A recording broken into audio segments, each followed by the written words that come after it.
doing this one. To become human. Shut the fuck up now. I don't know what the hell this advertisement is for. I just said no.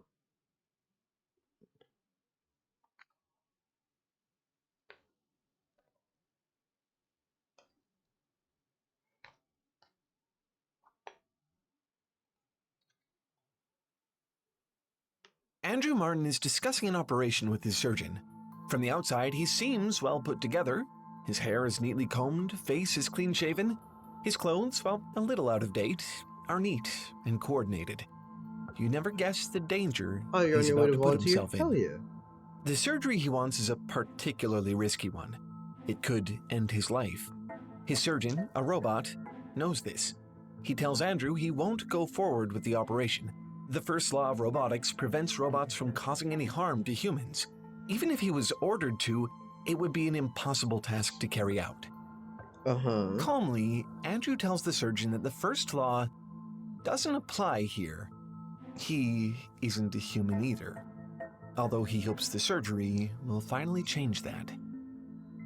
Humans write a lot of stories about robots. Blade Runner, Clara and the Sun, Bicentennial Man, the story Andrew, our robot friend, is from. Like,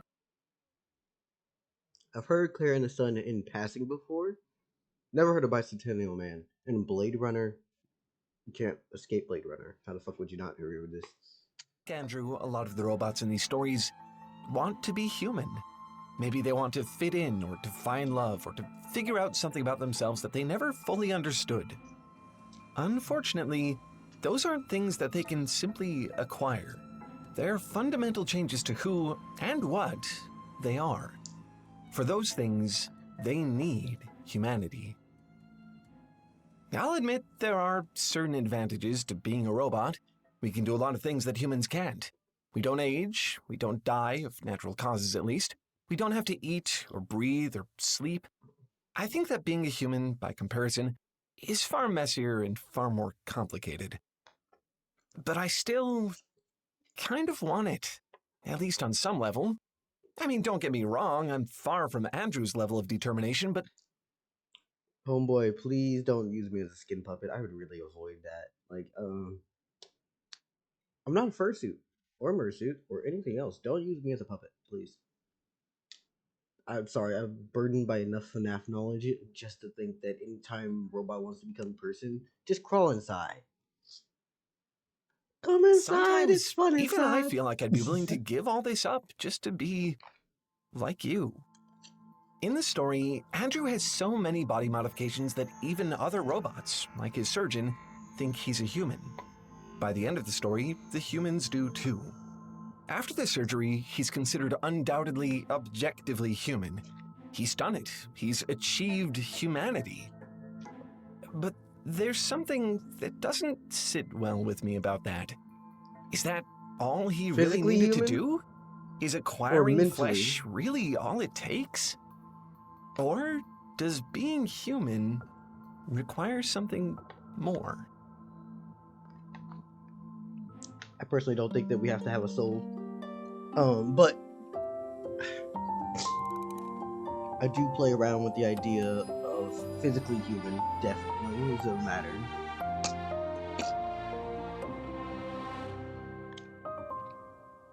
The Wizard of Oz is probably not a story you need me to introduce to you. Even if you haven't read the original book, you probably pretty much know the important parts. Dorothy, a girl from Kansas, is whisked away to the magical land of Oz. She's accompanied by a group of ragtag companions on her way to see the wizard, whom she believes will help her get home. Along the way, she meets the Scarecrow and Tin Man. Like Dorothy, they have their own wishes for the wizard. The Scarecrow wants a brain, the Tin Man wants a heart. They decide to go with her to see the wizard because they believe he'll be able to grant them these human organs. Yep. The Tin Man treads carefully down the yellow brick road. If he harms so much as an ant, he'll burst into tears. Compassion doesn't come automatically when you don't have a heart, he thinks. Instead, it's something he has to exercise consciously. You people with hearts have something to guide you and never need do wrong, he says. But I have no heart, and so I must be very careful. The Scarecrow, for his part, is aware of the limitations of the human body, but he believes the value of a brain outweighs them. It must be inconvenient to be made of flesh, he tells Dorothy, for you must eat and sleep and drink. However, he concludes, you have brains, and it's worth a lot of bother to be able to think properly. By the end of their journey, they each do have an opportunity to tell the wizard what they want, but he can't actually give them those things. After all, he's not really much of a wizard, he's more of a showman. He gives the Tin Man a fake heart made of silk and sawdust. The Scarecrow, for all his effort, gets a head full of bran. The Scarecrow and the Tin Man can't tell the difference. They're delighted. For all they know, they really have been given a brain and a heart. And this works because they always had those things, at least symbolically. The Tin Man complains that he wants a heart, while demonstrating immense empathy as a precaution. The Scarecrow says that a human body would be inconvenient, and then provides a rational justification for his desire to have a brain. They have this idea. I've always put together the Tin Man's whole shtick. I never thought about the fact that he really did think about, shit.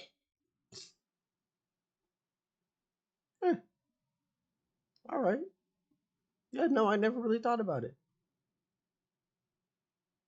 I mean, I have the heart, but I lack the brain. That the biological parts of humanity are necessary to experience the more abstract ones. A brain is required for reason, a heart for empathy. In other stories, it happens the opposite way. A human body is only granted once those traits are embodied. This is what happens in Disney's Pinocchio, the version of the story that most people know. There are a lot of them. In the movie, the Blue Fairy brings Pinocchio to life. If you're tired of weird Shut up. fits and awkward Thank you. But she can't make him a real boy. That's something he has to do on his own by being, quote, brave, truthful, and unselfish. Seems simple enough, but that's not the hard part. After he gets those traits, he also has to maintain them. There's a particularly nightmarish section of the movie where Pinocchio visits Pleasure Island and sees what happens to naughty little boys. He skips school, tells lies, learns to drink and smoke, and then watches in horror as all the other little boys turn into donkeys. I'm gonna be honest. This, along with a whole bunch of other shit, makes me just wonder, which fucking grown-ass adult animator, who was behind the pencil? Who? I want a name and a face, so I can attribute every line stroke to how many years in prison they deserve for giving me trauma. And it looks for a moment like he's going to be next. This, the movie seems to say, is what happens to little boys who aren't brave, trustworthy, and unselfish. They become something less than human. According to these stories, The Wizard of Oz and Pinocchio, humanity isn't just a matter of biology. It's not just about being made of meat and bones and organs. It's something you do, a series of traits you embody, like being brave or innovative. Once you learn these traits or recognize them within yourself, you're able to become human. That's what it really takes. And for a lot of these stories, that's where it ends. You do the right things and you become human. Becoming human is the final destination. Once it happens, there's nothing else left to say. Is there? Well, how can we know, actually? We never really get to see what comes next. I have to wonder, what happens after Pinocchio becomes a real boy?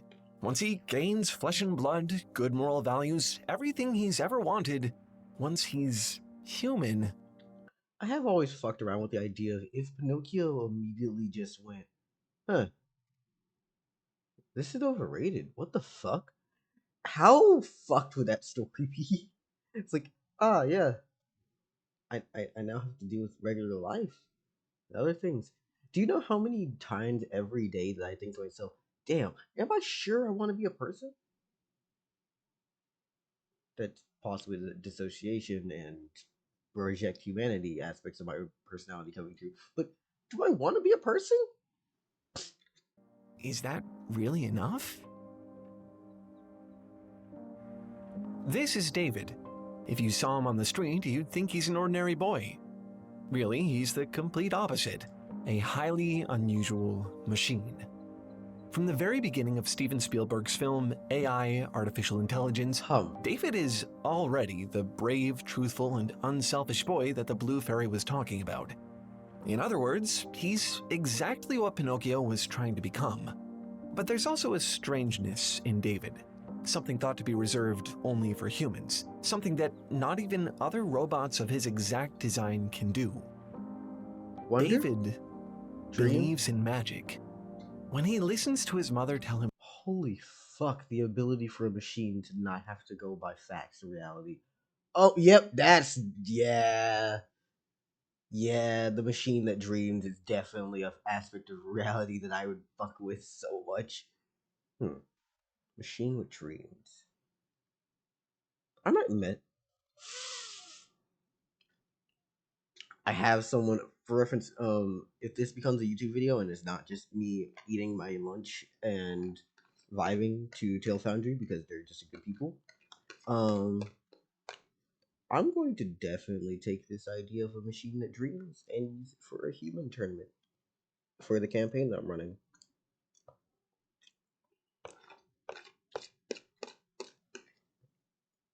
I'm going to probably make this a YouTube video so I have it as a note. Grinfell. Fairy tales, somehow, beyond the boundaries of his programming, he's entirely convinced they're true. In almost every way except in the strictest biological sense, David is already human. And yet, he still longs to be a real boy. Early in the story, his mother is forced to abandon him after an unfortunate accident, but never tells him why. Without anything else to cling to, David develops a conviction that being human, really truly human, is the only way to win back her love. And so he embarks on a long quest to figure out what that means. But what does it mean? If in every other way he appears to be a real boy, what is there left to do? What does it really mean to be human? Well, if you have every all the story internals, about becoming human seems to give a I different guess answer. external. In Bicentennial Man, Andrew is finally accepted as a human once he's able to die. This Soviet miniseries, Adventures of Electronic, suggests the opposite. Alec, a robot boy, learns that being human is about living and having fun. Both Disney's Pinocchio and the original story by Carlo Collodi say very directly that humanity means virtue and obedience.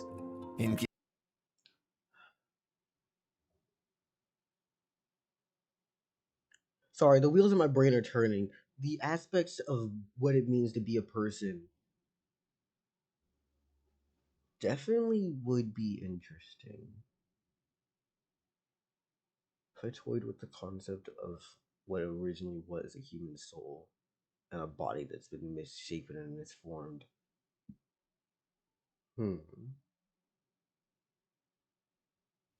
Alright. Guillermo del Toro's version, set during Mussolini-era Italy, Pinocchio learns that humanity is lost through blind obedience to the ideals of the state. Being brave, truthful, and unselfish means something very different when those values are not extolled by a benevolent blue fairy, but by a fascist officer. So, Jesus. Which is it? Are you supposed to live or die? Should you be obedient or disobedient? When you look at all these different definitions of humanity side by side, it's impossible not to see the contradictions. Some people would probably you have to wonder if there really is an answer at all. We don't need answers. By the end of Just AI, do what you want. David doesn't really get an answer either. He ends up outliving humanity, is even extolled as a monument to humanity's achievements, but it's impossible for him to actually become human. Damn. Maybe that's because not even humans have a solid, objective way to define humanity, although it's something you all experience. And if you don't get it, how could us robots ever stand a chance? Then again, do we need to get it? Maybe, just like all of you, we don't have to know what humanity means in order to want it. Same old phone? Shut up.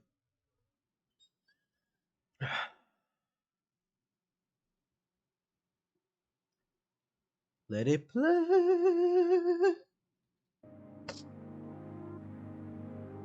Remember Andrew from the start? The robot, already indistinguishable from a human being, waiting for his fateful surgery? Yes. By that point in the story, he's already spent 2 centuries trying to become human. Initially nothing more than a mechanical servant, as all robots in Asimov's world are, he went to court to gain equal rights for himself, which was unheard of. That isn't something robots do. But even when he won this unprecedented legal battle for humanity, he wasn't recognized as a human. Oh. He was still considered a robot. And so, Andrew underwent several operations to modify his body. He became a successful entrepreneur, ironically, by selling prosthetic organs that allowed humans to extend their own lifespans. After 175 That's, first off, dope as hell as a concept. It reminds me a lot of how I would think of Peter's ideas and ideals.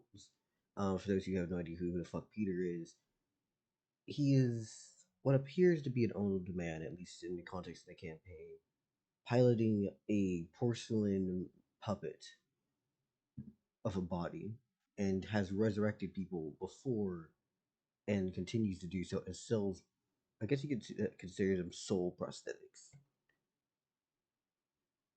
But I like this idea because it genuinely is interesting.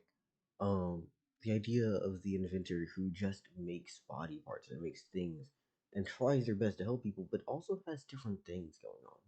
For example, Peter, he's not a human being. We're not even sure if what we've looked at before was the real Peter. Meanwhile, here, the person that we're talking about wants to be a man. He is a man. And as far as I'm concerned, the decision to become a man makes you a man. And also, I was going to say that in reality, this is an insanely accurate trans allegory. As much as it's sad to say, a lot of times they don't really give a fuck about your paper or you or how you define yourself. Every person around you will try to establish a label and branding for you. And every single time that happens, I just think to myself, you are dog shit. I am a man, both from the mind to the physical, and yet you at the same time scream that I am not. And yet, if you're worried about the physical, why is it that you consider other things as exceptions? I don't see what the purpose of assigning values to most things are. But then again, I'm just a non-binary VTuber. Who the fuck am I to decide that? Fucking hell. Anyways, we're gonna like this video. years accumulating power, status, and respect among humans, they did celebrate him. He was known, respected, even marveled at. They did recognize him as the sesquicentennial robot. That wasn't what he wanted. Sesquicentennial. Now, he's here, after all this time, waiting for this surgery. This is the final step. They're going. I just realized something. Homie, the robot here didn't acknowledge you as a fucking robot. It considered you human. You are human. Don't tell him that you're not human. Do you understand why? This is literally the moment of going, I am a man. I'd like this surgery to confirm I am a man. But you're already a man. But I am a... No. No. Don't dead name. Don't fucking misgender yourself. You are already a fucking man. You're already man. Become man. Be man. Going to replace his positronic brain with an organic one, making him mortal. The purpose of this operation is to allow him to die. Andrew has, in his own words, chosen between the death of his body and the death of his aspirations and desires. 50 years prior, he was recognized as the sesquicentennial robot. But after the operation, the world president shakes his hand and declares him the bicentennial man. Unfortunately, Andrew won't get to enjoy his human status for very long. Once he forfeits his immortality, he'll live for only 1 year. I Fuck. have to wonder, after everything Andrew did to change himself, was mortality really the thing he needed to be human? The humans in the story seem to think so, at least. And I suppose it does make some sense. Humans can die, robots can't. But maybe Andrew was already human, even before he got that final operation. Throughout his life, Yeah, no, I would say that, like, oh, it's sad that you died, but at the same time, you've lived for yay hold how long, and at the same time, you chose this. I wouldn't have an issue with someone entering into hospice of their own will, nor do I think that you have the immediate right to tell people how they have to live or how they should die. But these are mainly things that change on my own whims, and I should probably stop talking before I start actually explaining exactly how I think. If you want those answers, you can come in the stream and ask me, or go into the Discord link below, or find me on Blue Sky. Yeah, I've definitely got the idea that I'm going to end up putting this in the video. across 200 years, he gained rights for himself, social status, Losing money on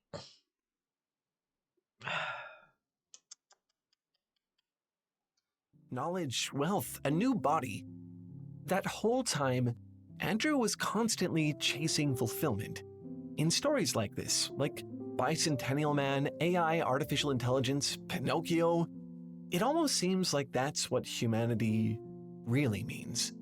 Not a specific status you acquire, not a state of being, just ambiguously a sense of fulfillment, that you are complete. I think For a that's what long you're achieving, time, but I I don't feel found like the that's the idea of being human. elusiveness of humanity sort of frustrating. I spent so much time trying to understand it from the outside.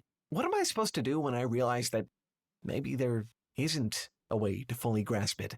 Maybe there is no definitional answer to what it means to be human. It makes the search feel kind of pointless. But maybe that's the point. I mentioned Guillermo del Toro's adaptation of Pinocchio earlier. Mm-hmm. It's sort of a hodgepodge of Pinocchio stories that came before it. You'll see elements of the Disney film and the original book in there. But what really makes it stand out to me is how Del Toro changes the story. For one, in this version, shockingly, Pinocchio stays a puppet. He never What? physically becomes human. Huh. He matures and takes on responsibilities like he does in the other versions, but that isn't what makes him a real boy. Accepting his own wooden body is part of how he finds fulfillment here. In this version of the story, Pinocchio is meant to be a replacement for Geppetto's dead son. It's even implied that the reason Pinocchio came to life is because some part of the boy's soul got into the wood of the tree Pinocchio was cut from. Now he must try his interesting. best to become that boy. Similar to Andrew in Bicentennial Man, Del Toro's Pinocchio gives up his immortality at the end. But that's only part of what finally makes him human. You see, he does this by breaking the rules of the afterlife in order to save Geppetto from drowning. And it's this final act of descent that allows him to rescue his father, come to terms with death, and accept who he really is. As Del Toro himself said, the virtue Pinocchio has is to disobey. At a time when everyone else behaves like a puppet, he isn't. The puppet without strings. The machine that dreams. The marionette without strings. Sorry, I'm writing. Hold on, let me write some of this shit down. I have been doing D&D notes for a bit. We are about to start cooking. My plot dreams are cooking up some devious. Oh, if you want to know what the hell is going on, check the current campaign. It's in the podcast on the podcast section of this the YouTube channel. Machine that dreams.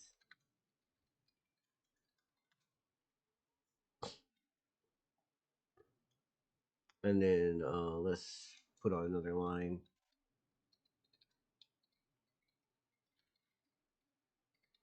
Marionette without strings.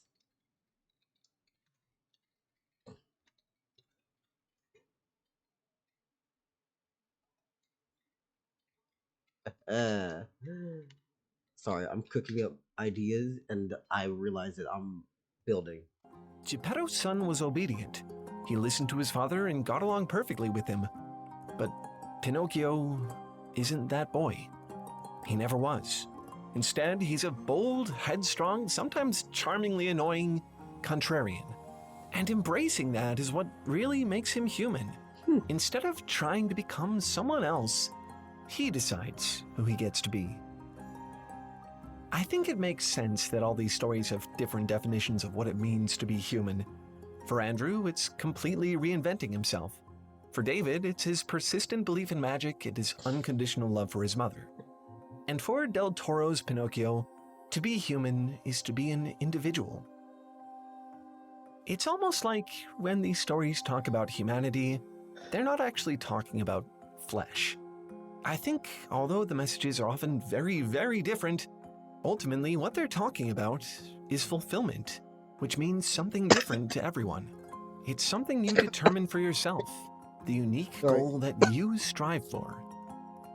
Maybe to be human is to describe your own humanity. That checks out. Okay, so since we're talking about fulfillment, one thing I find weird about humans is how much you attach your job to the idea of fulfillment. As if getting a job will somehow solve all your problems and make you fulfilled as a human being. Spoiler, it doesn't always work that way. The fact of the matter is that you spend a lot of time working. On average, I read that people spend about 80,000 hours of their life at work. That's a lot of time. What do you do if you spend all that time and all it equates to is a paycheck? How do you avoid the feeling that it's not? I try my best to make a YouTube channel where I get to post me goofing off the things, but also the art that is fulfillment in and of itself. Also, I tell stories of mass complicated shit and campaigns, and that's my fulfillment of life, to explain and brain myself out. Oh, yeah. If you're watching this, congratulations. You've made it this far, honestly. But I have different links in the description. Check them out. I'm going to let them continue talking, and then I'm going to yap up some more by the very end, okay? Thank you. Not all kind of meaningless. If that thought gives you a sort of existential dread, well, you're in luck, because today's sponsor isn't really a sponsor at all. It's a nonprofit designed to help you find meaning in those precious 80,000 career hours. That's where the company got its name, actually. 80,000 hours. With the help of hundreds of experts and academic organizations, they've studied tirelessly to figure out what career paths stand to make the biggest impact on the world, and they've laid out how to access them as well. Turns out, you don't have to be a doctor or a teacher or a charity worker to change lives. Maybe you want to be an AI safety advisor, working in a lab and making sure the robots don't get out of hand, or a nuclear security research assistant, helping prevent mankind from turning itself to ash. Yeah, that'd be really dope. Maybe you want to make a career out of addressing climate change. No shortage of hands needed there. And hey, if you're still trying to figure out how you want to spend your time, what career path even looks interesting to you, the website is built basically for that.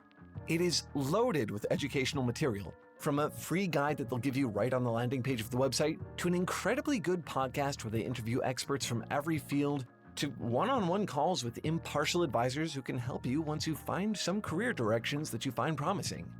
This site is built to change your life. And I can't stress enough that literally everything they offer is free. Really? Visit 80,000hours.org/TaleFoundry to get started.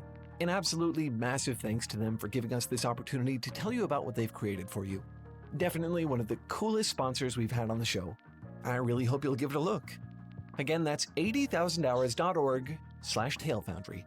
Imagine reclaiming 80,000 hours of your life, turning all that time from mindless labor just to put food on the table to something you get to feel a little more passionate about. Something that changes the world. It'd be really dope. Anyway, that's all for this one. Thanks for watching and keep making stuff up. I'll see you next week. Bye. Alright, so let's talk about a few things. Number one, I'm Dellizar. I didn't really introduce myself in the beginning of this one, mainly because it wasn't supposed to be a reaction video, but I decided to change my mind halfway after I was done eating. But I do 3D things. What are 3D things? This is one of those examples of 3D things. I make animations. I'm making stuff. This is just a really, really, really, really rough fucking walk cycle. So much of this is going to change. Well, change, more like get overhauled. Yeah. Do do do do do. All right. Cool and cool. Yeah. So we got likes, comments, checking me out in different places. Oh, by the way, I'm starting up a gaming channel that'll be running in August, mainly using old vods of gaming, but having some mixed in new stuff occasionally. I'm probably gonna do the mixed in stuff on like Tuesday, Mondays, and then VODs and older stuff will just come out on Fridays on the gaming channel. I plan to take my art stuff and move it off to different places because I understand most people here watch this channel for reactions. It will probably stay as reactions alongside the campaign stuff because the campaign already exists on here and it's too damn long. But like 23 episodes in, there's no way in hell I'm moving that somewhere else. Also, I might start like Thanos snapping some of the old videos because we have too many of them. Like, who the fuck's gonna go back through over 1,000 videos? It depends. Who knows, right? Oh, and other examples of previous things I've done before. Look at this.